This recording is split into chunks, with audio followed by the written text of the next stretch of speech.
Hello అండి, welcome back to my channel. ఈరోజు recipe వచ్చేసి మరొక హెల్తీ రెసిపీ అండి. అది స్ప్రౌట్స్తో చపాతీ అండి.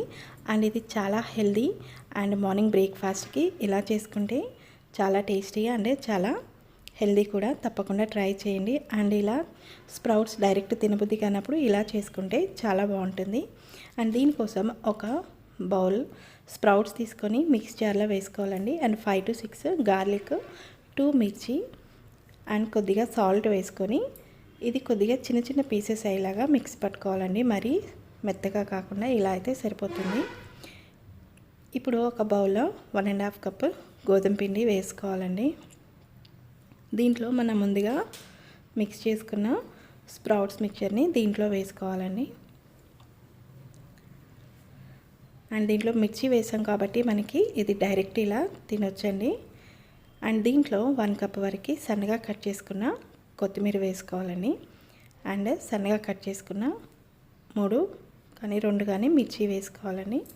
అండ్ కొద్దిగా సాల్ట్ అండ్ కొద్దిగా పసుపు కూడా యాడ్ చేసుకోవాలండి. ఇది ఆప్షనల్, జస్ట్ మనకి కలర్ఫుల్గా ఉండడానికి. ఇదంతా ఒకసారి మొత్తం కలిపేసుకొని వేడి నీళ్ళతోటి మనం పిండిని ఇలా చపాతీ పిండిలాగా కలిపి పెట్టుకోవాలండి. చేతితో ఒత్తుకునేలాగా ఎక్కువ వాటర్ వేసుకొని ఇలా చేసి పెట్టుకోవాలండి. మనకి చేతికి అంటుకోకుండా కొద్దిగా పైన ఆయిల్ అప్లై చేసి పక్కన పెట్టుకోవాలండి. ఇలా సాఫ్ట్గా కలిపి పెట్టుకోవాలి. ఇప్పుడు ఒక చపాతీ పీట మీద ఒక తడి క్లాత్ వేసుకొని దీన్ని చపాతీ ముద్దను తీసుకొని చేతితో ఇలా ఒత్తుకోవాలండి. చేతిని తడుపుకుంటూ ఒత్తుకుంటే మనకి మంచిగా వస్తుందండి. సో కొద్దిగా పలుచగా ఒత్తుకున్న బాగుంటుంది. సో మొత్తం ఇలా ఒత్తుకొని